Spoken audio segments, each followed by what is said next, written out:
ನಾನು 5 ಮಿನಿಟ್ಸ್ಗಿಂತ ಜಾಸ್ತಿ ಟೈಮ್ ತಗೊಳ್ಳಿಲ್ಲ, 5 ನಿಮಿಷ. ನಾನೇನು ಜಾಸ್ತಿ ಇಲ್ಲೇನು ಜಗಳ ಮಾಡಲಿಕ್ಕೆ ನಿಂತಿಲ್ಲ, ತಾವೇನು ಟೆನ್ಷನ್ ತಗೋಬೇಡಿ, ಆರಾಮಾಗಿ ಒಂದು 5 ನಿಮಿಷದಲ್ಲಿ ಮುಗಿಸಿ. ಅಲ್ಲ, ನೀವು ಹೊರಗೆ ಇಲ್ಲಿ ನಿಮ್ಮ ಜಗಳ ನಾನು ಬಿಡುದೂ ಇಲ್ಲ. ಅಲ್ಲ ಅಷ್ಟೇ, ನಿಮ್ಮನ್ನೇನಾದ್ರೂ ರಾಜಿ ಮಾಡೋದು ನನ್ನ ಜವಾಬ್ದಾರಿ. ಸನ್ಮಾನ್ಯ ಅಧ್ಯಕ್ಷರೇ, ರಾಜಕಾರಣದಲ್ಲಿ ಸನ್ಮಾನ್ಯ ಮುಖ್ಯಮಂತ್ರಿಗಳ ಮೇಲೆ ಅವರು ಜನಪರ ಹೋರಾಟಗಳನ್ನ ಮಾಡಿಕೊಂಡೇ ಅವರು ಇಡೀ ರಾಜಕೀಯದಲ್ಲಿ ಈ ಮಟ್ಟಕ್ಕೆ ಅವರು ಬಂದಿದ್ದಾರೆ. ಏನೇ ಇದ್ರೂ ಕೂಡ ಒಂದು ಪ್ರತಿಪಕ್ಷವಾಗಿದ್ದು ಹೋರಾಟಗಳು ಮಾಡಿ ಮುಖ್ಯಮಂತ್ರಿಗಳಾಗಿ ಎಲ್ಲಿ ಕೂಡ ನನಗಿರುವಂಥ ಒಂದು ಅನುಭವದಲ್ಲಿ ಕೆಲವೊಂದು ಕೇಸ್ಗಳಲ್ಲಿ, ಒಂದು ಮೈನಿಂಗ್ ಪ್ರಕರಣ ಆಗಿರ್ಬೋದು, ಇನ್ನೊಂದು ಆಗಿರ್ಬೋದು, ರಾಜ್ಯ ಸರ್ಕಾರ ಮಾಡಿರೋ ಪ್ರಕರಣಗಳಲ್ಲಿ ಕೂಡ ಅಧಿಕಾರಿಗಳು ನನಗೆ ಹೇಳಿರುವಂಥ ಮಾತು ಏನು ಅಂತಂದರೆ, ಎಲ್ಲಿ ಕೂಡ ಈ ರಾಜ್ಯದ ಮುಖ್ಯಮಂತ್ರಿಗಳು ಕಾನೂನು ಪ್ರಕಾರ ತಪ್ಪಿದ್ರೆ ನೀವು ಕ್ರಮ ಕೈಗೊಳ್ಳಿ, ರಾಜಕೀಯವಾಗಿ ನಾವು ಏನೇ ಹೋರಾಟ ಮಾಡಿದ್ರು ಕೂಡ ನಿಮಗೇನು ಎವಿಡೆನ್ಸಸ್ ಇದೆ ಅದ್ರ ಮೇಲೆ ನೀವು ಮುಂದಕ್ಕೆ ಹೋಗಿ ಅಂತೇಳಿ ಹೇಳಿರುವಂಥದ್ದನ್ನು IG ಮಟ್ಟದ SIT ಅಧಿಕಾರಿಗಳು ಕೂಡ ನನ್ನ ಮುಂದೆ ಕೊಡಿಸ್ಕೊಂಡು ಹೇಳಿದ್ದು, ಅವ್ರ ಬಗ್ಗೆ ಆ ಗೌರವ ನನಗಿತ್ತು. ಇವತ್ತು ಬಳ್ಳಾರಿಯಲ್ಲಿ ನಿಮಗೆ ಜನವರಿ 1ನೇ ತಾರೀಕು ಏನಾಗಿದೆ ಅಷ್ಟು ಮಾತ್ರ ನಾನು ಹೇಳ್ತೀನಿ ಅಧ್ಯಕ್ಷರೇ. ಮಧ್ಯಾಹ್ನ 2 ಗಂಟೆಗೆ ರಾಜ್ಯಪಾಲ ವಂದನೆ ಸಂಬಂಧಪಟ್ಟ ನನಗೆ ಸಂಬಂಧಪಟ್ಟು ಕಾನೂನು ವಿಚಾರದಲ್ಲಿ ಮಾತ್ರ ನಾನು ಮಾತಾಡಲಿಕ್ಕೆ ನಾನು ಆ ಸಬ್ಜೆಕ್ಟಿಗೆ ಅಷ್ಟೇ. ಅಲ್ಲ, ವಂದನಾ ನಿರ್ಣಯದಲ್ಲಿ ಓಕೆ, ಅದೆಲ್ಲ ತಾವು ಮಾತಾಡಿದ್ದೀರಿ. ಆಯ್ತು, ಓಕೆ, ಮುಂದುವರಿಸಿ. ಮಧ್ಯಾಹ್ನ ಅಧ್ಯಕ್ಷರೇ, ಮಧ್ಯಾಹ್ನ 2 ಗಂಟೆ ಅಷ್ಟೊತ್ತಿಗೆ ಗಂಗಾವತಿ ವಿಧಾನಸಭಾ ಕ್ಷೇತ್ರಕ್ಕೆ ನಾನು ನನ್ನ ಶ್ರೀಮತಿ ಇಬ್ಬರು ಕೂಡ ಮನೆಯಿಂದ ನಾವು ಆಚೆಗೆ ಬರೋ ಟೈಮ್ನಲ್ಲಿ ಕಾಂಪೌಂಡಿಗೆ ಬ್ಯಾನರ್ ಹಾಕಿದ್ದನ್ನು ನಾನು ನೋಡಿದೆ. ನೋಡಿ ನಾನು ನಮ್ಮ ಫಾಲೋಯರ್ಸನ್ನು ಕರೆಸಿ ಅದನ್ನು ಕಿತ್ಸುವಂಥ ಪ್ರಯತ್ನ ಮಾಡಲಿಲ್ಲ. ನಗರದ ಬ್ರೂಸ್ಪೇಟ್ ಪೊಲೀಸ್ ಸ್ಟೇಷನ್ಗೆ ಫೋನ್ ಮಾಡಿ ಸರ್ಕಲ್ ಇನ್ಸ್ಪೆಕ್ಟರ್ಗೆ ದಯಮಾಡಿ ಈ ರೀತಿ ಮನೆ ಹತ್ರ ಬ್ಯಾನರ್ಗಳು ಹಾಕಿದ್ದಾರೆ, ತಾವು ಬಂದು ಅದನ್ನು ತೆರವುಗೊಳಿಸಿ ಅಂತಂದರೆ ಪೊಲೀಸರೇ ಅಲ್ಲಿಗೆ ಬಂದು ಅಲ್ಲಿ ಆ ಬ್ಯಾನರ್ನ ತೆರವುಗೊಳಿಸಿ ಅಲ್ಲಿಂದ ಮತ್ತೆ ಮುಂದೆ ಏನಾದರೂ ಪ್ರಾಬ್ಲಮ್ ಆಗ್ಬೋದು ಅಂತ ಹೇಳ್ಬಿಟ್ಟು 2-3 ಪೊಲೀಸರನ್ನು ಕೂಡ ಅಲ್ಲಿ ಡಿಪ್ಯೂಟ್ ಮಾಡಿದ್ರಲ್ಲಿ. ಆ ನಂತರ ನಾನು ಗಂಗಾವತಿಯಿಂದ ಅಲ್ಲಿ ಒಂದು ಜಾತ್ರೆ ಇತ್ತು, ಅದು ಮುಗಿಸ್ಕೊಂಡು ವಾಪಸ್ ಬರುವಂಥ ಸಂದರ್ಭದಲ್ಲಿ ನನಗೆ ಫೋನ್ ಬಂತು. ಮನೆ ಮುಂದೆ ಒಂದು 40-50 ಮಂದಿ ಬಂದು ಚೇರ್ಸ್ ಹಾಕ್ಕೊಂಡು ಅಲ್ಲೇ ಕೂತ್ಕೊಂಡ್ಬಿಟ್ಟು, ಪ್ರೈವೇಟ್ ಗನ್ಮೆನ್ಗಳು ಒಂದು 4-5 ಮಂದಿ ಕೂತ್ಕೊಂಡ್ಬಿಟ್ಟು MLA ಫಾಲೋವರ್ಸು ಬ್ಯಾನರ್ಗಳನ್ನ ಮತ್ತೆ ಹಾಕಿಸ್ತಾ ಇದ್ದಾರೆ ಅಲ್ಲಿ ಅಂತೇಳಿ ಫೋನ್ ಬಂತು ಅಧ್ಯಕ್ಷರೇ. ಆ ಸಮಯದಲ್ಲಿ ಮತ್ತೆ ನಾನು ಬ್ರೂಸ್ಪೇಟ್ ಪೊಲೀಸ್ ಸ್ಟೇಷನ್ಗೆ ನಾನು ಮತ್ತೆ ಫೋನ್ ಮಾಡಿದೆ, ನೀವು ಮಧ್ಯಾಹ್ನ ತೆರವುಗೊಳಿಸಿದ್ದೀರಿ, ಮತ್ತೆ ಬಂದು ಒಂದು 40-50 ಮಂದಿ ಗುಂಪು ಬಂದು ಮನೆ ಮುಂದೆನೇ ಚೇರ್ಸ್ ಹಾಕೊಂಡು ಕೂತ್ಕೊಂಡು ಅಲ್ಲಿ ಬ್ಯಾನರ್ಸ್ ಹಾಕ್ತಾ ಇದ್ದಾರೆ, ಸ್ವಲ್ಪ ಕ್ರಮ ಕೈಗೊಳ್ಳಿ ಅಂತೇಳಿ ನಾನು ಮತ್ತೆ ಪೊಲೀಸರಿಗೆ ಫೋನ್ ಮಾಡಿದೆ. ಯಾಕೆಂದರೆ ಮೊಬೈಲು, ಫೋನು, ರೆಕಾರ್ಡು, ಪೊಲೀಸರಿಗೆ ನಾನು ಫೋನ್ ಮಾಡಿದ್ದು ಎಲ್ಲವೂ ಕೂಡ ರೆಕಾರ್ಡ್ ಇರುತ್ತೆ, ಅದ್ರ ಬಗ್ಗೆ ಏನು ಸಂಶಯ ಇಲ್ಲ. ಪೊಲೀಸರು ಭಾಳ ಈಸಿಯಾಗಿ ತಗೊಂಡ್ರು. ಮೋಸ್ಟ್ಲಿ ಅವ್ರೇಂದ್ರೆ ಒಂದು 40-50 ಮಂದಿ ಇದ್ದಾರೆ, ಹೋಗಿ ನಾವು ಬ್ಯಾನರ್ಸ್ನ ತೆಗಿಸಿ ಅಲ್ಲಿರೋರನ್ನ ಮತ್ತೆ ವಾಪಸ್ ಕಳಿಸ್ಬೋದು ಅಂತೇಳಿ ಅಂದ್ಕೊಂಡಿದ್ದಾರೆ. ಅಲ್ಲಿ ಸ್ವಲ್ಪ ಇಂಟೆಲಿಜೆನ್ಸ್ ಫೇಲ್ಯೂರು ಆಗಿರಬೇಕು. ಪೊಲೀಸರು ಈ ಮಟ್ಟಕ್ಕೆ ಅವರು ಏನು ಬಂದಿದ್ದಾರೋ ಪ್ರೀ ಪ್ಲ್ಯಾನ್ಡ್ ಆಗಿ ಮಧ್ಯಾಹ್ನ 2 ಗಂಟೆಗೆ ಬ್ಯಾನರ್ ತೆಗೆದಿದ್ದ ಕಾರಣ ಸಾಯಂಕಾಲ 6 ಗಂಟೆಗೆ ಮತ್ತೆ ಅವ್ರ ಮನೆಗೆ ಹೋಗಿ ಬ್ಯಾನರ್ಸ್ ಹಾಕೊಂಡು ಅವ್ರು ಮತ್ತೆ ಏನಾದರೂ ವಿರೋಧ ಮಾಡಿದರೆ ಅವ್ರನ್ನ ಹೇಗಾದರೂ ಮಾಡಿ ಅಟ್ಯಾಕ್ ಮಾಡಬೇಕು ಅನ್ನೋವಂಥ ಲೆಕ್ಕದಲ್ಲಿ ನಮ್ಮ ಮನೆ ಎದುರುಗಡೆ 2 ಹೊಸ ಬಿಲ್ಡಿಂಗ್ಗಳು ಕನ್ಸ್ಟ್ರಕ್ಷನ್ ಆಗ್ತಾ ಇದೆ. ಅದ್ರ ಮೇಲೆ ಸುಮಾರು ಕಲ್ಲುಗಳನ್ನ ಎಲ್ಲದನ್ನ ಪ್ರೀ ಪ್ಲ್ಯಾನ್ಡ್ ಆಗಿ ಎಲ್ಲ ಮಾಡ್ಕೊಂಡಿದ್ರು, ನಮ್ಗೆ ಗೊತ್ತಾಗ್ಲಿಲ್ಲ ಅದು. ಆ ಫೋನ್ ಬಂದ ತಕ್ಷಣ ನಾನು ಪೊಲೀಸರಿಗೂ ಫೋನ್ ಮಾಡಿದೆ, ತಕ್ಷಣ ಶ್ರೀರಾಮುಲು ಅವ್ರಿಗೂ ನಾನು ಫೋನ್ ಮಾಡಿದೆ. ಶ್ರೀರಾಮುಲು ಮನೆ ಮುಂದೆ ಬಂದೆಲ್ಲ ಕುಂತಿದ್ದಾರೆ, ಮನೆಯಲ್ಲಿ ನಾನು ವೈಫ್ ಕೂಡ ಯಾರೂ ಇಲ್ಲ, ಮನೆಯಲ್ಲಿ ಮಗ ಒಬ್ಬನೇ ಇದ್ದಾನೆ, ದಯಮಾಡಿ ನೀನು ಸ್ವಲ್ಪ ಅಲ್ಲಿಗೆ ಹೋಗ್ಬಿಟ್ಟು ಏನಾಗ್ತಾ ಇದೆ ನೋಡು, ಪೊಲೀಸರು ಕೂಡ ನಾನು ಹೇಳಿದ್ದೀನಿ ಅಂತ ನಾನು ಹೇಳಿದೆ. ಅಲ್ಲಿಗೆ ಅಷ್ಟೊತ್ತಿಗೆ ಶ್ರೀರಾಮುಲು ಕೂಡ ಜನರಲ್ ಆಗಿ ಯಾವಾಗ ಅವ್ರ ಗುಂಪು ಬಂದಿದ್ರು, ಸಹಜವಾಗಿ ಶ್ರೀರಾಮುಲು ಅವ್ರ ಜೊತೆಯಲ್ಲೂ ಕೂಡ ಒಂದು 50-100 ಮಂದಿ ಅಲ್ಲಿಗೆ ಬಂದರು. ಬಂದು ಶ್ರೀರಾಮುಲು ಅವ್ರ ಹತ್ರ ಮಾತಾಡುವಂಥ ಸಂದರ್ಭದಲ್ಲಿ ಸಿಕ್ಕಾಪಟ್ಟೆ ಕುಡಿದಿದ್ರು. ಅವ್ರ ಫಾಲೋವರ್ಸ್ ಹೆಸರನ್ನು ಕೂಡ ಹೇಳಲಿಕ್ಕೆ ನನಗೆ ಇಷ್ಟ ಇಲ್ಲ, ಯಾಕಂದರೆ ಚಿಲ್ಲರೆ ರೌಡಿಗಳು, ಅವ್ರ ಹೆಸರು ಹೇಳೋ ಅವಶ್ಯಕತೆ ಇಲ್ಲ. ಶ್ರೀರಾಮುಲು ಅವರು ಅವ್ರನ್ನ ರಿಕ್ವೆಸ್ಟ್ ಮಾಡಿದ್ದಾರೆ, ಏನಂತ ಹೇಳಿ, ದಯಮಾಡಿ ಇಲ್ಲಿಂದ ನೀವು ಖಾಲಿ ಮಾಡ್ಕೊಂಡು ಹೋಗ್ರಿ, ಮನೆ ಮುಂದೆ ಬಂದು ಈ ರೀತಿ ಬ್ಯಾನರ್ಗಳಾಕಿ ಗಲಾಟೆ ಮಾಡೋದು ಸೂಕ್ತ ಅಲ್ಲ, ಅದೇ ನಿಮ್ಮ ಮನೆಗಳಿಗೆ ಬಂದರೆ ಚೆನ್ನಾಗಿರಲ್ಲ, ಫಸ್ಟ್ ಇಲ್ಲಿಂದ ಹೋಗ್ರಿ ಅಂದರೆ ಅಲ್ಲಿ ಪೊಲೀಸ್ ಇನ್ಸ್ಪೆಕ್ಟರ್ಸ್ ಕೂಡ ಅಲ್ಲೇ ಇದ್ದಾರೆ, ಪೊಲೀಸ್ ಇನ್ಸ್ಪೆಕ್ಟರ್ಸ್ ಇದ್ದಾರೆ. ಆ ಸಮಯಕ್ಕೆ ನಾನು ಅಲ್ಲಿಂದ ಕರೆಕ್ಟಾಗಿ ನಾನು ನನ್ನ ವೈಫ್ ಇಬ್ಬರು ಕೂಡ ಕಾರಲ್ಲಿ ಬಂದು ಅಲ್ಲಿ ಇಳಿದಿದ್ದೀವಿ. ಅಷ್ಟೊತ್ತಿಗೆ ಸಿಕ್ಕಾಪಟ್ಟೆ ಕ್ರೌಡ್ ಅಂದ್ರೆ ಒಂದು 200-300 ಮಂದಿ ಕ್ರೌಡ್ ಸೇರ್ಕೊಂಡಿದ್ದಾರೆ. ತಳ್ಳಾಟ ಕೂಗಾಟ ಓ ಅಂತ ಗಲಾಟೆ ಮಾಡ್ತಾ ಇದ್ರು. ಶ್ರೀರಾಮುಲು ಮೇಲೆ ಶ್ರೀರಾಮುಲು ಹೇಳಿದಾಗ ಇಮಿಡಿಯೇಟ್ ಆಗಿ ಅಲ್ಲಿ ಅವನೊಬ್ಬನು ಮಾತಾಡ್ತಾನೆ, ಇವನೇನು ದೊಡ್ಡ ಬ್ಯಾಡ್ರಿ ಲೀಡರ್, ಫಸ್ಟ್ ಇವನ್ನ ಹಾಕರು ಅನ್ನೋದನ್ನ ಆ ವಿಡಿಯೋ ಕೂಡ ನಾವು ಮೀಡಿಯಾಗೆ ರಿಲೀಸ್ ಮಾಡಿದ್ದೀವಿ. ಶ್ರೀರಾಮುಲು ಹೋಗಿ ರಿಕ್ವೆಸ್ಟ್ ಮಾಡ್ತಾ ಇದ್ದಾನೆ, ಶ್ರೀರಾಮುಲು ಕೈಯಲ್ಲಿ ಗನ್ ಇಲ್ಲ, ಶ್ರೀರಾಮುಲು ಗನ್ಮ್ಯಾನ್ಗಳನ್ನ ಕರ್ಕೊಂಡೋಗಿಲ್ಲ, ಹೋಗಿ ಅವನಿಗೆ ಹೇಳ್ತಾ ಇದ್ದಾನೆ ಇಲ್ಲಿಂದ ನೀನು ಎದ್ದೋಗು ಅಂತ ಇದ್ರು ಕೂಡ ನೀನೇ ಅವನು ಹೇಳೋದಕ್ಕೆ ಅಂತೇಳಿ ಇಮಿಡಿಯೇಟ್ ಆಗಿ ಶ್ರೀರಾಮುಲು ಅವನೇನು ದೊಡ್ಡ ಲೀಡರ್ ಏನೋ ಅವ್ನು ಹಾಕರು ಅಂತೇಳಿ ಆ ವಿಡಿಯೋ ಕೂಡ ನಾನು ಮೀಡಿಯಾದಲ್ಲಿ ರಿಲೀಸ್ ಮಾಡಿದ್ದೀನಿ ಅಧ್ಯಕ್ಷರೇ. ತಕ್ಷಣ ಅಲ್ಲಿ ಶ್ರೀರಾಮುಲು ಹೋಗಿ ನಾ ಮಾತಾಡ್ತಾ ಇದ್ದಾನೆ, ಇಮಿಡಿಯೇಟ್ ಆಗಿ ರೇಸ್ ಆಗಿಬಿಟ್ಟು ಗನ್ಗಳನ್ನ ಗಾಳಿಯಲ್ಲಿ ದೀಪಾವಳಿ ಯಾವ ರೀತಿ ಇರುತ್ತೇನೋ ಆ ರೀತಿ ಪಟ್ಟ ಹಾರಿಸುವಂಥದ್ದು. ನಾನು ಅಲ್ಲಿ ಏನು ಒಂದು 10 ಅಡಿದಲ್ಲಿ ಇದ್ದೇನೆ. ಯಾವಾಗ ಕಾರ್ ಸ್ಟಾಪ್ ಆಯಿತು, ಜನಾರ್ದನ್ ರೆಡ್ಡಿ ಬಂದ ಅಂತೇಳಿ ಕೂಗಿದ್ರೆ ನಾನು ನಮ್ಮ ಫಾಲೋಯರ್ಸ್ ಅಥವಾ ಶ್ರೀರಾಮುಲಿಗೆ ಬೇಕಾಗಿದ್ದವರು ನಾನು ಬಂದೆ ಅಂತೇಳಿ ಶ್ರೀರಾಮುಲಿಗೆ ಏನಾದರೂ ಹೇಳಲಿಕ್ಕೆ ಕೇಳಿದ್ರೇನು ಅಂತ ಅಂದ್ಕೊಂಡೆ. ಇಮಿಡಿಯೇಟ್ ಆಗಿ ಫೈರಿಂಗ್ ನಮ್ಮ ಮೇಲೆ, ಆಫೀಸ್ ಮೇಲೆ, ಅದು ಕಂಪ್ಲೀಟ್ ಮನೆ ಡೈರೆಕ್ಷನಲ್ಲಿ ನನ್ನ ಮೇಲೆ ಫೈರ್ ಮಾಡ್ತಾನೆ ಇದ್ದಾರೆ. ಸುಮಾರು ನಾನು 3 ಬುಲೆಟ್ಗಳನ್ನ ನಾನು ಮೀಡಿಯಾಗೆ ನಾನು ತೋರಿಸಿದೆ. ಬಾಂಬ್ ಸ್ಕ್ವಾಡು ಮತ್ತು ಈ ಫೋರೆನ್ಸಿಕ್ ಅವರೆಲ್ಲ ನಮ್ಮ ಮನೆಗೆಲ್ಲ ಬಂದು ನಮ್ಮ ಮನೆ ಕಾಂಪೌಂಡ್ ಒಳಗಡೆಯಿಂದ ಆಫೀಸು ಗ್ಲಾಸ್ಗಳು ಮುರೆ ಬಿಡ್ದಿದ್ದು, ಮನೆ ಮೇಲೆ ಬಿದ್ದ ಪೆಟ್ರೋಲ್ ಬಾಂಬ್ಸು, ಪೆಟ್ರೋಲ್ ಬಾಟಿಲ್ಸು, ಬೀರ್ ಬಾಟಿಲ್ಸು ಅವೆಲ್ಲ ಕೂಡ ಅವರು ಕಲೆಕ್ಟ್ ಮಾಡ್ಕೊಂಡು ಹೋಗಿದ್ದಾರೆ ಅಧ್ಯಕ್ಷರೇ. ಇದು 7-7:15 ಆಯಿತು ಈ ಘಟನೆ, 7 to 7:30 ಆಯಿತು. ಆ ಸಮಯಕ್ಕೆ ಯಾವಾಗಲ್ಲಿ ಫೈರಿಂಗ್ ಎಲ್ಲ ಆಗಿ ಗಲಾಟೆ ಆಗಿ ನಾನು ಮೀಡಿಯಾದಲ್ಲಿ ಮಾತಾಡೋದ್ರೊಳಗಡೆ SP ಮತ್ತು IG ಇಬ್ಬರು ಸ್ಥಳಕ್ಕೆ ಬಂದರು. ವಾಸ್ತವ ಹೇಳ್ಬೇಕಂದ್ರೆ SP IG ಬಂದಿಲ್ಲ ಅಂತಂದ್ರೆ ಅಲ್ಲಿ ಏನು ಅನಾಹುತ ಆಗ್ತಾ ಇತ್ತು, ಎಷ್ಟು ಮಂದಿ ಪ್ರಾಣಗಳು ಕಳ್ಕೋಬೇಕಾಗಿತ್ತು ಗೊತ್ತಿಲ್ಲ. ಬಟ್ ಭಗವಂತ ದೊಡ್ಡವನಂತಂದ್ರೆ SP IG ಇಬ್ಬರು ತಕ್ಷಣ ನಮ್ಮ ಮನೆ ಕಾಂಪೌಂಡ್ ಒಳಗಡೆ, ಯಾಕಂದ್ರೆ ನನ್ನ ಅಲ್ಲಿರುವಂಥ 5-6 ಮಂದಿ ಪೊಲೀಸರೇ ಪಾಪ ಆ ಫೈರಿಂಗ್ ಆಗೋ ಟೈಮ್ನಲ್ಲಿ ಕಂಪ್ಲೀಟ್ ನಾನು ಹೀಗೆ ಇಟ್ಕೊಂಡ್ಬಿಟ್ಟು ನಮ್ಮ ಫಾಲೋವರ್ಸ್ ಸಮೇತ ನನ್ನ ಮನೆ ಒಳಗಡೆ ಪೂರ್ತಿ ತಗೊಂಡೋಗ್ಬಿಟ್ರು. ಅಷ್ಟೊತ್ತಿಗೆ SP IG ಇಬ್ಬರು ಕೂಡ, ಅದು ಎಲ್ಲ ವಿಡಿಯೋಗಳಿದೆ, ಪ್ರತಿ ಒಂದು ವಿಡಿಯೋ ಇದೆ ಅಧ್ಯಕ್ಷರೇ ನಿಮಗೆ. ಇಲ್ಲಿ ಯಾವುದು ಕೂಡ ನಾನೇನು ಮಾತಾಡ್ತಾ ಇದ್ದೀನಿ ಕ್ಷಣಕ್ಕೂ ಕೂಡ ವಿಡಿಯೋ ರೆಕಾರ್ಡಿಂಗ್ಗಳೆಲ್ಲ ಕೂಡ ಆಗಿರುವಂಥದ್ದು.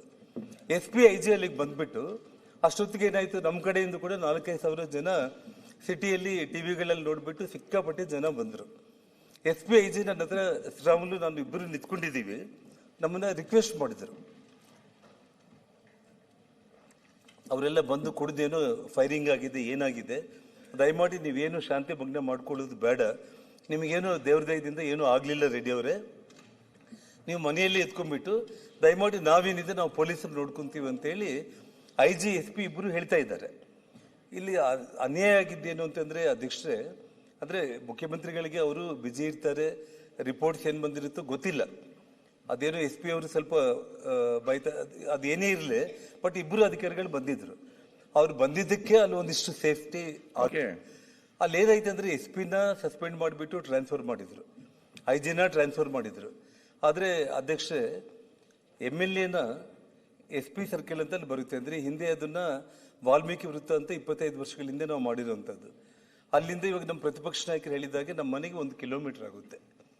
MLA ಅಲ್ಲಿಗೆ ಬಂದಿದ್ದಾನೆ, ಒಬ್ಬ DSP, ಒಬ್ಬ ASP ಆಗಿರ್ಬೋದು, ಯಾರೇ ಆದರೂ ಕೂಡ MLA ನ ಅಲ್ಲಿಂದ ತಕ್ಷಣ ನೀನು ಮನೆಗೆ ಹೋಗು, ಅಲ್ಲಿ SP IG ಜನಾರ್ದನ್ ರೆಡ್ಡಿ ಮನೆ ಹತ್ರ ಇದ್ದಾರೆ. ಜನ ಎಲ್ಲ ಕೂಡ ಕಂಪ್ಲೀಟ್ ಫೈರಿಂಗ್ 7:15 7:30 ನಡುವೆ ಫೈರಿಂಗ್ ಮುಗಿದೋಗಿದೆ. ನೀನು ಮತ್ತೆ ಅನಾವಶ್ಯಕವಾಗಿ ಅವ್ರ ಮನೆ ಹತ್ರ ಹೋಗಿ ಜಗಳ ಇನ್ನೂ ಸೀರಿಯಸ್ ಆಗುತ್ತೆ ಅಂತ ಹೇಳ್ಬಿಟ್ಟು MLA ನ ಗಾಡಿಯಲ್ಲಿ ಹತ್ತಿಸ್ಕೊಂಡ್ಬಿಟ್ಟು ಹೋಗಿ ಅವನ ಮನೆಯಲ್ಲಿ ಬಿಟ್ಬಿಟ್ಟಿದ್ರೆ ಯಾವ ಅನಾಹುತ ಕೂಡ ಆಗ್ತಾ ಇದ್ದಿಲ್ಲ.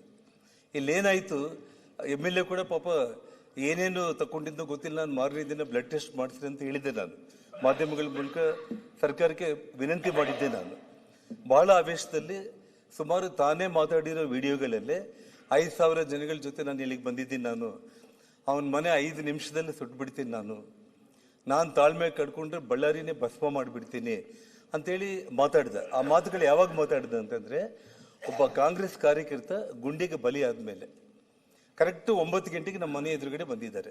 ಅದು ಎಲ್ಲ CC ಕ್ಯಾಮ್ರಾಗಳಲ್ಲಿ ವಿಡಿಯೋಗಳಲ್ಲಿ ಎಲ್ಲ ರೆಕಾರ್ಡ್ ಆಗಿದೆ. 5,000 ಜನಗಳ ಜೊತೆ ದೊಡ್ಡ ರ್ಯಾಲಿ ಥರ ಮನೆ ಹತ್ರ ಬಂದ್ಬಿಟ್ಟು ಬಂದ ತಕ್ಷಣ ಮನೆ ಮೇಲೆ ಗನ್ಗಳಿಂದ ಫೈರಿಂಗ್, ಬಾಟಿಲ್ಗಳು ಪಟ ಪಟ ಪಟ ಪಟ ಪಟ ಬಾಟಿಲ್ಸು ಬಿಲ್ಡಿಂಗ್ಗಳ ಮೇಲೆ, ಗ್ಲಾಸ್ಗಳ ಮೇಲೆ ಬೀಳ್ತಾನೆ ಇದೆ. ಪ್ರೈವೇಟ್ ಗನ್ಮೆನ್ಗಳು ಫೈರಿಂಗ್ಗಳು ಮಾಡ್ತಾ ಇದ್ದಾರೆ.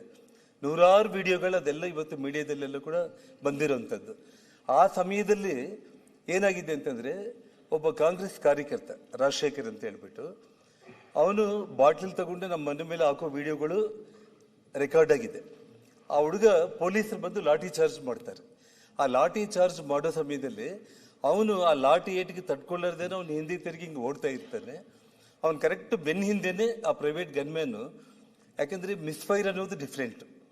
ಮಿಸ್ಫೈರ್ ಅನ್ನೋದಾಗಲಿ ಅಥವಾ ನನ್ನ ಪ್ರಾಣ ರಕ್ಷಣೆಗೆ ಯಾರಾದರೂ ನನ್ನ ಮೇಲೆ ಹೀಗೆ ಎದುರುಗಡೆ ಬಂದರೆ ನಾನು ಫೈರಿಂಗ್ ಮಾಡೋದು ಡಿಫ್ರೆಂಟ್. ಆದರೆ ಒಬ್ಬ 26 ವರ್ಷ ಯುವಕ ಅವನು ವಾಪಸ್ ಹಿಂಗೆ ಓಡೋಗ್ತಾ ಇದ್ರೆ ಅವನ ಬೆನ್ನ ಹಿಂದೆನೇ ಪಾಯಿಂಟ್ ಬ್ಲ್ಯಾಂಕಲ್ಲಿ ಅವನು ಫೈರ್ ಮಾಡಿ ಅಲ್ಲೇ ಸ್ಪಾಟಲ್ಲೇ ಡೆತ್ ಆಗಿದ್ದಾನೆ. MLA ಅಲ್ಲೇ ನಿಂತಿದ್ದಾನೆ, ಪೊಲೀಸರು ಅಲ್ಲೇ ಇದ್ದಾರೆ, ಸಿಟಿ DSP ಅಲ್ಲೇ ಇದ್ದಾರೆ, ಸಿಟಿ ASP ಅಲ್ಲೇ ಇದ್ದಾರೆ, ಇನ್ಸ್ಪೆಕ್ಟರ್ಸ್ ಇದ್ದಾರೆ. ಎಲ್ಲರ ಸಮಕ್ಷಮದಲ್ಲಿ ನನ್ನ ಆಫೀಸ್ ಮುಂದೆನೇ 10 ಅಡಿ ದೂರದಲ್ಲೇ ಒಬ್ಬ ಕಾರ್ಯಕರ್ತ ಡೆತ್ ಆಗಿಬಿಟ್ಟ. ಡೆತ್ ಆದ ತಕ್ಷಣ ಮೀಡಿಯಾದವ್ರು ಕೇಳ್ತಾ ಇದ್ರು, ಅವರೇ ಸಾಯಿಸ್ಬಿಟ್ಟಿದ್ದಾರೆ, ಅವ್ರನ್ನ ಅರೆಸ್ಟ್ ಮಾಡೋವರೆಗೂ ನಾನು ಇಲ್ಲಿಂದ ಎದ್ದು ಹೋಗೋದೇ ಇಲ್ಲ, ನಾನು ಇಲ್ಲೇ ಕೊಡ್ತೀನಿ ಅಂತೇಳಿ ಸುಮಾರು ಸ್ಟ್ರೈಕ್ ಮಾಡಿ ಸಿಕ್ಕಾಪಟ್ಟಿ ಮೀಡಿಯಾದಲ್ಲಿ ಆ ಲ್ಯಾಂಗ್ವೇಜ್ ಏನೆಲ್ಲ ಮಾತಾಡಬೇಕು ಮಾತಾಡಿದ್ದಾನೆ. ಅದಾದ್ಮೇಲೆ ಕೂಡ ಇಷ್ಟೆಲ್ಲ ಅನಾಹುತ ಆಗ್ಲಿಕ್ಕೆ ಪೊಲೀಸ್ ವೈಫಲ್ಯ, ಇದರಲ್ಲಿ ಎರಡನೇ ಮಾತೇ ಇಲ್ಲ.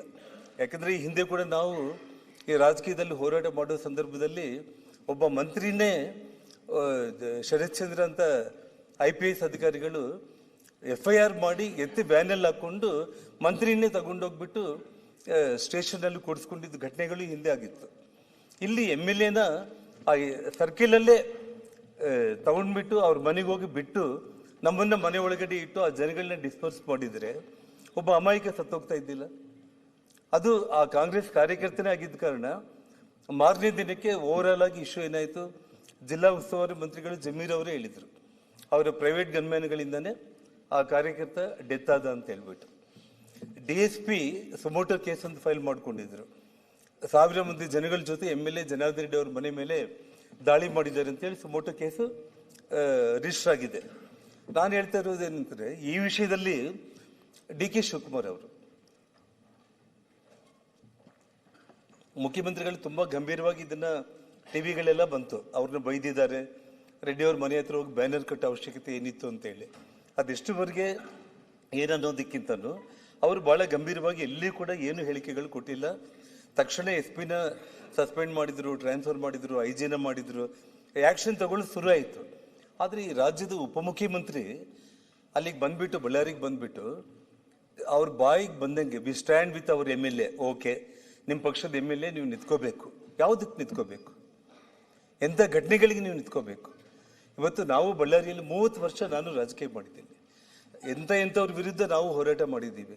ಯಾವತ್ತೂ ಕೂಡ ಪೊಲಿಟಿಕಲ್ ಫೈಟಿಂಗ್ಸನ್ನು ರ್ಯಾಲಿಗಳ ಮೂಲಕ, ಸ್ಟ್ರೈಕ್ಗಳ ಮೂಲಕ ಮಾಡ್ಕೊಂಡಿದ್ದೆ ವಿನಃ ಒಬ್ಬರ ಮನೆಗೆ ಇನ್ನೊಬ್ಬರು ಹೋಗಿ ದಾಳಿ ಮಾಡಿದ ಘಟನೆಗಳು ಬಳ್ಳಾರಿ ಇತಿಹಾಸದಲ್ಲೂ ಕೂಡ ಯಾವತ್ತೂ ಕೂಡ ಹಿಸ್ಟ್ರಿನಲ್ಲಿ ನಡೆದಿಲ್ಲ. ಇವತ್ತು ಒಬ್ಬ ಉಪಮುಖ್ಯಮಂತ್ರಿ ಬಂದ್ಬಿಟ್ಟು we stand with our MLA ಅಂತಂದ್ರು, ಓಕೆ ಅದಕ್ಕೂ ನಾವೇನು ಯೋಚನೆ ಮಾಡಿ. ಸಭಾಧ್ಯಕ್ಷರೇ, ಆಮೇಲೆ 2 ನಿಮಿಷ ನಾವು ಮಾತಾಡ್ಬೇಕು. ರಂಗನಾಥ್ ಅವರೇ, ನಾನು ಮಾತಾಡಿದ ಮೇಲೆ ನೀವು 1 ಅವರ್ ಮಾತಾಡಿ. ಅಲ್ಲ 1 ಅವರ್ ನೀವು 1 ಅವರ್ ಮಾತಾಡಿ. ಅಲ್ಲಲ್ಲ ನೀವು 1 ಅವರ್ ಮಾತಾಡಿ. ಇನ್ವೆಸ್ಟಿಗೇಟ್ ಮಾಡ್ಲಿ ಅಂತಾನೆ ಹೇಳಿದ್ದಾರೆ ಅಲ್ಲಿ ಹೋಗಿ. ನಾನು ಹೇಳೋದನ್ನ ಪೂರ್ತಿ ಕೇಳಿ ರಂಗನಾಥ್. ಅಲ್ಲಲ್ಲ ಎಲ್ಲ ವಿಡಿಯೋಗಳಿದೆ ಅಲ್ಲ, ಮೀಡಿಯಾ ಮುಂದೆನೆ ಮಾತಾಡಿದ್ದಾರೆ. ದಯಮಾಡಿ ನೋಡಿ, ನಾನು ನಿಧಾನವಾಗಿ ಎಲ್ಲ ವಿಷಯಗಳನ್ನ ಹೇಳ್ತಾ ಇದ್ದೀನಿ. ನಾನೇನಾದ್ರೂ ತಪ್ಪು ಮಾತಾಡಿದ್ರೆ ದಯಮಾಡಿ ಎಲ್ಲ ಎವಿಡೆಂಟ್, ಪ್ರತಿಯೊಂದು ರೆಕಾರ್ಡೆಡ್, ಪ್ರತಿಯೊಂದು ವಿಡಿಯೋಗಳಿದೆ. ಈ ರಾಜ್ಯದ ಒಬ್ಬ ಉಪಮುಖ್ಯಮಂತ್ರಿ ಸಂವಿಧಾನದ ಬಗ್ಗೆ ನೀವು ಮಾತಾಡುವಂತ ಒಬ್ಬ ವ್ಯಕ್ತಿ ಅಲ್ಲಿ ಬಂದು ನೀನೇನ್ ಮಾತಾಡ್ತಾ ಇದೀಯ? ನಾನು ರಾಜ್ಯದ ಮುಖ್ಯಮಂತ್ರಿಗಳಿಗೆ ಆ ಗಲಾಟೆ ಆದ ತಕ್ಷಣ ಮುಖ್ಯಮಂತ್ರಿಗಳೇ 1 ಅವರಲ್ಲೇ ನಾನು ನಿಮಗೊಂದು ಲೆಟರ್ ಬರೆದೆ, ಕೇಂದ್ರ ಗೃಹ ಮಂತ್ರಿಗಳಿಗೂ ಲೆಟರ್ ಬರೆದೆ, ಗವರ್ನರ್ಗೂ ಲೆಟರ್ ಬರೆದೆ, ಸೆಕ್ಯೂರಿಟಿ ಪ್ರೊವೈಡ್ ಮಾಡಿ, ಇನ್ನ ಹೆಚ್ಚಿನ ಸೆಕ್ಯೂರಿಟಿ ಅಂತ ಹೇಳಿ. ನಾನೇನು ಮಾಡಿಲ್ಲ. ಮಾಧ್ಯಮದವರು ರಾಜ್ಯದ ಮುಖ್ಯಮಂತ್ರಿಗಳನ್ನ ಸೆಕ್ಯೂರಿಟಿ ಕೇಳಿದ್ದಾರೆ. ಇದಕ್ಕೆ ನೀವೇನು ಹೇಳ್ತೀರಿ ಅಂದ್ರೆ, ಹೋಗಿ ಇರಾನ್ನಿಂದ ತರಿಸ್ಕೊ ಅಂತ ಹೇಳ್ರಿ, ಅಮೆರಿಕದಿಂದ ತರಿಸ್ಕೊ ಅಂತ ಹೇಳ್ರಿ, ಇಲ್ಲ 100 ಮಂದಿ ಭಾರತೀಯ ಜನತಾ ಪಕ್ಷದ ಕಾರ್ಯಕರ್ತನ ಮಡ್ಕೋ ಅಂತ ಹೇಳ್ರಿ ಅಂತೇಳಿ ಅವ್ರು ಮಾತಾಡ್ತಾ ಇರಂತಂದ್ರೆ, ಈ ರಾಜ್ಯದ ಉಪಮುಖ್ಯಮಂತ್ರಿಗಳಾಗಿ ನಿಮ್ಮ ಆ ಹುದ್ದೆಗೆ ನೀವು ಯಾವುದೇ ಕಾರಣಕ್ಕೂ ಕೂಡ ಗೌರವನೂ ನೀವು ಕೊಟ್ಟಿಲ್ಲ. ಆ ಹುದ್ದೆಯಲ್ಲಿ ಕುತ್ಕೊಳ್ಳೋದಕ್ಕೆ ನೀವು ಯೋಗ್ಯರೋ ಅಲ್ಲೋ ಅನ್ನೋದನ್ನ ನಿಮ್ಮ ಪಕ್ಷ ತೀರ್ಮಾನ ಮಾಡಲಿ, ಅದು ನಮ್ಗೆ ಸಂಬಂಧ ಇಲ್ಲ. ಆದರೆ ಇಡೀ ರಾಜ್ಯದ ಜನರು ಅದನ್ನ ನೋಡಿದ್ದಾರೆ. ಅಧ್ಯಕ್ಷರೇ ಇದನ್ನು ಮುಂದೆ ಬರೆದು ಇದು ಬೆಂಗಳೂರಲ್ಲಿ ಮಾತಾಡಿದ್ರು. ನೆಕ್ಸ್ಟ್ ಡೇ ಬಳ್ಳಾರಿಗೆ ಬಂದು ಆ ಕಾರ್ಯಕರ್ತರ ಮನೆಗೆ ಹೋದ್ರು, 25 ಲಕ್ಷ ಕ್ಯಾಶ್ ಕೊಟ್ಟರು ಅವರಿಗೆ, ಸಂತೋಷ. ಅಲ್ಲಿಂದ ಬಂದು ಇಮಿಡಿಯೇಟ್ ಆಗಿ ಒಂದು ಪ್ರೆಸ್ ಕಾನ್ಫರೆನ್ಸ್ ಮಾಡಿದ್ರು. ಆ ಪ್ರೆಸ್ ಕಾನ್ಫರೆನ್ಸ್ ಅಲ್ಲಿ ಏನ್ರಿ ಜನಾರ್ದನ್ ರೆಡ್ಡಿ ಅವರಿಗೆ ಗುಂಡು ಇಲ್ಲಿ ಬಿದ್ದಿದ್ದೇನಾ, ಇಲ್ಲೇನು ಹೊಟ್ಟೆ ಒಳಗಡೆ ಹೋಗಿದ್ದೇನಾ ಅಂತಂದ್ರು. ಪತ್ರಕರ್ತರ ಉಪಮುಖ್ಯಮಂತ್ರಿಗಳು ಮುಖದ ಮೇಲೇನೆ ಕೇಳಿದ್ರು, ಇಲ್ಲಿ ಬಿದ್ದಿದ್ರೆ ಜನಾರ್ದನ್ ರೆಡ್ಡಿ ಎಲ್ಲಿ ಬದುಕ್ತಾ ಇದ್ದೆ, ಹೆಂಗ್ ಮಾತಾಡ್ಲಿಕ್ಕೆ ಆಗುತ್ತೆ ಅಂದ ತಕ್ಷಣ ಅಲ್ಲಿಂದ ಪ್ರೆಸ್ ಕಾನ್ಫರೆನ್ಸ್ ಹೆಚ್ಚು ಕಡಿಮೆ ಆಗ್ಬಿಟ್ಟು ಅಲ್ಲಿಂದ ವಾಪಸ್ ಬಂದ್ರು. ಅಂದ್ರೆ ವಿಷಯ ಏನಾಗ್ತಾ ಇದೆ ಅಂತಂದ್ರೆ, ನಾನು ಹೇಳ್ತಾ ಇರುವಂತದ್ದು ಇಷ್ಟು ಘಟನೆ ಆದ್ಮೇಲೆ ಈ ಘಟನೆಗೆ ಕಾರಣ ಆಗಿರುವಂತ ಒಬ್ಬ ಶಾಸಕ ಆಗಿರ್ಬೋದು, ಒಬ್ಬ DSP ಆಗಿರ್ಬೋದು, ಒಬ್ಬ ASP ಆಗಿರ್ಬೋದು. ನೋಡಿ 27ನೇ ತಾರೀಕು ನಿನ್ನೆ ಇಲ್ಲ ಮೊನ್ನೆ ಒಬ್ಬ IPS ಆಫೀಸರ್ನ ಸಿಟಿ DSP ಆಗಿ ಯಾರು ಯಶ್ ಕುಮಾರ್ ಶರ್ಮಾ ಅಂತ ಹೇಳಿ ಅವ್ರನ್ನ ಪೋಸ್ಟ್ ಮಾಡಿದ್ದಾರೆ. ನನಗೆ ಚೀಫ್ ಮಿನಿಸ್ಟರ್ ಮೇಲೆ ಒಂದು ಎಷ್ಟು ಖುಷಿ ಆಯಿತು ಅಂತಂದ್ರೆ, ಹೋರಾಟ ನೀವು CBIಗೆ ಕೊಡ್ತೀರಾ ಇಲ್ಲ ಸಿಟ್ಟಿಂಗ್ ಹೈಕೋರ್ಟ್ ಜಡ್ಜ್ ಮೂಲಕ ಎಂಕ್ವೈರಿ ಮಾಡ್ತೀರಾ ಇಲ್ಲ ಅನ್ನೋದು, ಅದು ನೀವು ಏನು ಮಾಡ್ತೀರಾ ಅನ್ನೋದು ನೋಡೋಣ. ಇದು ಆಗಲಿಲ್ಲ ಅಂದ್ರೂ ಕೂಡ ನಾನೇನು ಕಾನೂನು ಹೋರಾಟ ಇದೆ, ಕೋರ್ಟ್ಗಳಿದ್ದಾವೆ, ಅಪ್ ಟು ಸುಪ್ರೀಂ ಕೋರ್ಟ್ವರೆಗೂ ಕೂಡ ಹೋರಾಟ ಮಾಡ್ತೀನಿ. ಸಾಕಷ್ಟು ಎವಿಡೆನ್ಸ್ಗಳಿದೆ, ಇದನ್ನು ನಾನೇನು ಇಲ್ಲಿಗೆ ಬಿಡೋ ಪರಿಸ್ಥಿತಿ ಇರಲ್ಲ. ಆದರೂ ಕೂಡ ತಾತ್ಕಾಲಿಕವಾಗಿ ಅಟ್ಲೀಸ್ಟ್ ಬಳ್ಳಾರಿಗೆ ಈ ಹಿಂದೆ ಕೂಡ ಸನ್ಮಾನ್ಯ SM ಕೃಷ್ಣ ಅವರು ಇರ್ಬೋದು, ಬೇರೆ ಯಾವುದೇ ಮುಖ್ಯಮಂತ್ರಿಗಳು ಇರ್ಬೋದು, ಬಳ್ಳಾರಿ ಜಿಲ್ಲೆ ಅಂತಂದ್ರೇನೆ, ಬಳ್ಳಾರಿ ನಗರ ಅಂದ್ರೇನೆ ತುಂಬಾ ಹಾಟ್ ಆಗಿರುತ್ತೆ. ಒಂದು ಆಂಧ್ರದ ವಾತಾವರಣ ಅನ್ನುವಂಥ ಪದಗಳು ಪದೇ ಪದೇ ಮಾಧ್ಯಮಗಳಲ್ಲಿ ಬರ್ತಾ ಇರುತ್ತೆ. ಅಲ್ಲಿ ಸ್ವಲ್ಪ ಒಳ್ಳೆ ಅಧಿಕಾರಿಗಳನ್ನ ಪೋಸ್ಟ್ ಮಾಡಬೇಕು ಅನ್ನೋದು ಇರುತ್ತೆ.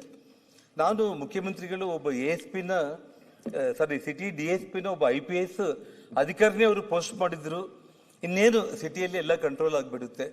ಒಬ್ಬ ASP ಪೋಸ್ಟ್ ಇದೆ, ಒಬ್ಬ ASP ಪೋಸ್ಟ್ ಅಲ್ಲಿ ಒಂದು IPS ಹಾಕ್ಲಿ, SP ಬಂದಿದ್ದಾರೆ, ಸಿಟಿ DSPನೂ ಕೂಡ ಆಗ್ಬಿಟ್ರೆ ಇಡೀ ಸಿಟಿ ಇವತ್ತು ಏನಾಗ್ತಾ ಇದೆ, ಇಡೀ ರಾಜ್ಯದಲ್ಲಿ ನಡೀತಾ ಇರುವಂತದ್ದು. ಇವತ್ತು ಬಳ್ಳಾರಿಯಲ್ಲಿ ಏನೆಲ್ಲ ಪ್ರತಿ ವಾರ್ಡ್ಗಳಲ್ಲಿ ಕೂಡ ಯಂಗ್ಸ್ಟರ್ಸ್ ಎಲ್ಲರೂ ಕೂಡ ಗ್ಯಾಂಗ್ಸ್ಟರ್ಸ್ ಆಗ್ಬಿಟ್ಟಿದ್ದಾರೆ. ಅಧ್ಯಕ್ಷರೇ, ಈ ವಾತಾವರಣ ಅಟ್ಲೀಸ್ಟ್ ಹೋಗ್ಲೆ, ಅದು MLA ತಯಾರು ಮಾಡ್ತಾ ಇದ್ದಾನ, ಇನ್ನೊಬ್ಬರು ಮಾಡ್ತಾ ಇದ್ದಾರೆ ಅನ್ನೋದು ನಾನು ಹೇಳಕ್ ಹೋಗಲ್ಲ. ನಾನು ಒಟ್ಟಿಗೆ ವಾತಾವರಣ ತುಂಬಾ ಗಂಭೀರವಾಗಿ ನಗರದಲ್ಲಿ 5,000 ಹುಡುಗರು ಯಾರು ಬಂದಿದ್ದಾರಲ್ಲ, ಎಲ್ಲರೂ ಕೂಡ ಕಂಪ್ಲೀಟ್ ಆಟೋಗಳಲ್ಲಿ ಆ ಪೆಟ್ರೋಲ್ಗಳು.